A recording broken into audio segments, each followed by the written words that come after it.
આજે આપણે 10નો ઘડિયો શીખીએ, બરાબર છે। તો 10ના ઘડિયામાં આપણે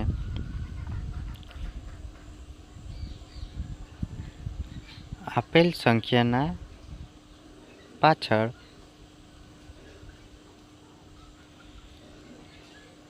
શૂન્ય લખવું।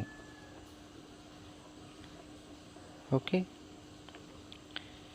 તો 10 છે, બરાબર। તો 1ની પાછળ 10। તેવી જ રીતે અહીંયા 2 છે તો 2 પાછળ 0।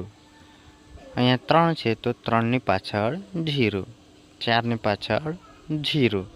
આમ બધાની પાછળ 0 લખતા જવાનું છે। અહીંયા 6 છે તો 6ની પાછળ 0। 7 સાથે 0। 8 સાથે 0। તેવી જ રીતે 9 સાથે 0 અને લાસ્ટમાં 10 સાથે 0।